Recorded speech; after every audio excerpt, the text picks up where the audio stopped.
Oh, holding this Wii controller again is so gross! What was this? What? When someone is so against the idea of something from the onset, could you change their already made up minds? Maybe. Have you noticed that this year, there's a rise in people who do like the game? Overall, my opinion of Sonic and the Secret Rings is thoroughly split down the middle. On the one hand, I do, for the most part, legitimately enjoy the main stages, which have a satisfactory length and level design that largely works with the main controls. But the biggest problem for me is that the majority of the side missions are simply poorly designed around the limited controls. Despite all my bitching and complaining, I overall have had a fairly positive experience with this playthrough. At the 2-hour mark, I can say I am unironically, unabashedly enjoying Sonic and the Secret Rings, and I wasn't expecting to say that with so much enthusiasm. Let's just get into the complaints about the motion controls, shall we?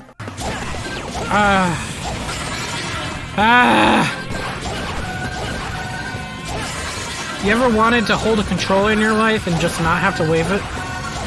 It's kind of where I'm at. And I still don't want to. Oh, come on, just work. I have to like swing it like 2 times for it to work. Oh. Look how he shakes twice, once in green, once in red, but only needs to do it on red. A lot of ordinary online fans may forget this when badmouthing Secret Rings, but a lot of the prominent voices do actually praise the side-to-side movement and don't find it unresponsive. Johnny even finds the homing attacking to be fine, but the completionist does not find either fine. Yeah, the turning feels responsive somewhat. The only thing reliable about Sonic is moving left and right and the homing attack, which you perform by thrusting the Wiimote forward. But even those get tested at times when they want to start getting fancy with the camera angles. In order to make Sonic move to either side, you have to tilt the Wiimote to the left or right. And yes, it's just as janky and unresponsive as you'd expect. Oftentimes, you'll swear that you tilted the controller enough to avoid that pillar. But no. Keep in mind, the rest of the game felt responsive enough to me, it's just Time Break that's causing the issue. I'm just going to come out and say it, I think the controls work reasonably well in the main acts. Just going to let that sink in for a second. We will revisit this again when we get to level design, but I honestly think that the controls are at the very least playable in the main stages. And as long as you're doing what the game expects you to be doing, they do genuinely work. Now, would Secret Rings be better off with Nunchuck, Classic Controller and or GameCube controller support? Yes, absolutely. But the controls as they're given are absolutely playable, as long as you can live with the arm-ache once you've gotten over the steep learning curve. But make no mistake, that learning curve is very, very steep, and I don't blame people for thinking the controls are a steaming hot mess. I can sort of agree with what Palix is saying about the meticulous controls. Or the steep learning curve, because for example you have turning backwards or like going backwards, you have to actually tilt the controller 180 degrees backwards, like no less, and how in the catapults you have to maintain the tilt backwards while doing the thrusting forward. The game introducing both heavy-handed motion controls and auto-running in the same game probably shocked a lot of people, and accounting for such a basic feature such as the jump being fundamentally reworked to now have a charge-up time, it's no wonder people would be jolted upon playing this. The controls are shit. Honestly, if the game was designed like this and the controls worked, I wouldn't be as mad. The point is the controls do not work. There's so many times, especially in the 2D sections, where I'm holding the remote back for him to stop, and it's like a 50-50 chance on if it'll work or not. You have to hold down to jump. You have to hold down the button and charge it up. Sometimes Sonic doesn't charge it up. Sometimes after you do charge it up, he doesn't jump. He just moves forward into a hazard. Again, it just comes down to the controls being unresponsive. It's funny that for a game hated for its motion controls, the first piece of criticism isn't even about them, but about the buttons. The 2 button, or the jump button, seems to work fine for me. I'll have example footage in a second. But the backwards in 2D is such a unique case because most of the game is 3D, but I'm also assuming he's referring to these sections in Levitated Ruins. Look how he's tilting sideways even during the running 2D sections. He's just innocently assuming the shimmying 2D and running 2D would have the same control scheme. But you're not supposed to hold it any differently than in 3D, still holding backwards towards yourself, not to the side. One more thing before I show the footage. Some people say you have to unlock better controls, but it seems most people conflate better with more responsive. You're gonna have to unlock the ability to move faster, to turn faster, to have your on-screen character be more responsive. Sonic can't just start out being awesome like in most of the other games. No, in Secret Rings you'll need to unlock better controls first. I don't understand why I have to keep playing and completing objectives to unlock something like better control. Odds are, if I don't like how Sonic handles when he starts off, I'm not going to enjoy how he handles even after improving his initial speed or acrobatics. Aside from confusing stronger controls with responsiveness, I will address the viability of no equips in my example footage. Palix takes some issue with the side missions.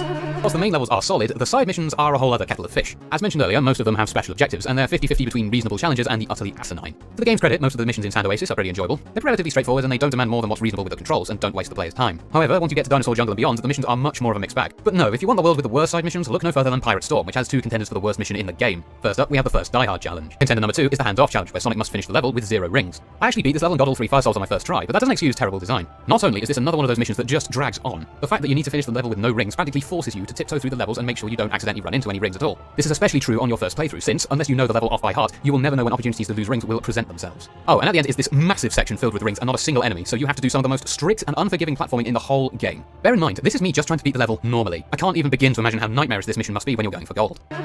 My answer to this is the example footage, that's coming in a second. Pay attention to how the game doesn't miss any of my inputs. Not my jump button inputs either, as Sam griped about. And all this despite me having Jack All upgrades equipped. No such thing as fate for those who speed.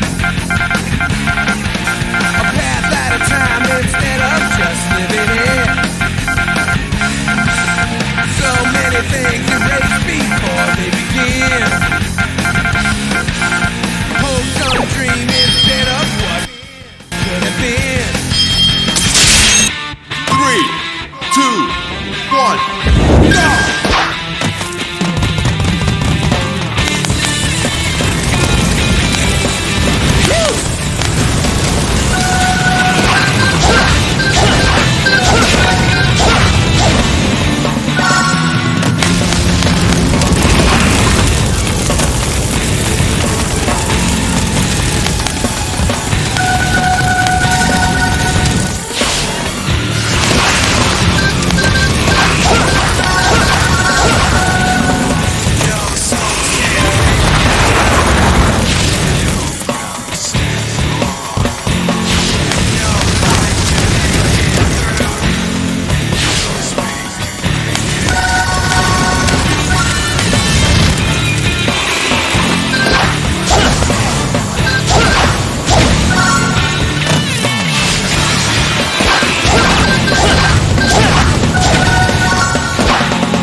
Secret Rings is an interesting one because people praise everything about the game but its motion controls, constituting the chief reason people being more lenient towards Black Knight.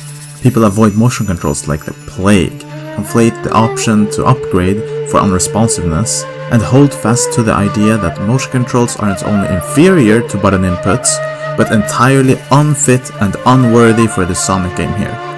The motion controls aren't on the level of like the Olympic games. Remember the 400-meter races of constantly shaking both the Wiimote and nunchuck throughout the entire race? Only homing attacks require an energetic motion at all, and that's just like a smaller shake, like the flick of the wrist.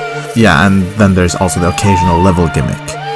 But I find that they're all immersive and enhancing the experience. Like if I'm playing a Sonic game, I'm ready for some high-speed energetic stuff, so just yanking the controller a bit isn't unfeasible compared to like watching TV or something.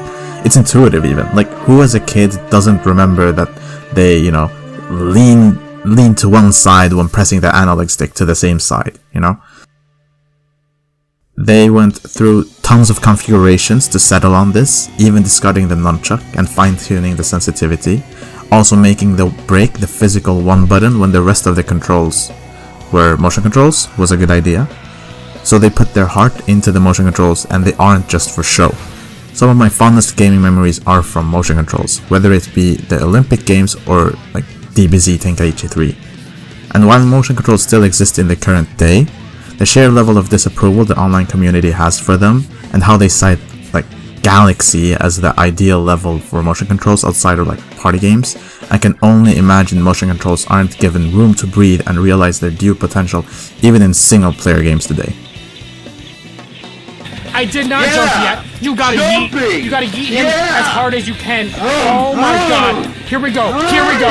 That's it. Your numbers are gay. You better get the fuck off me!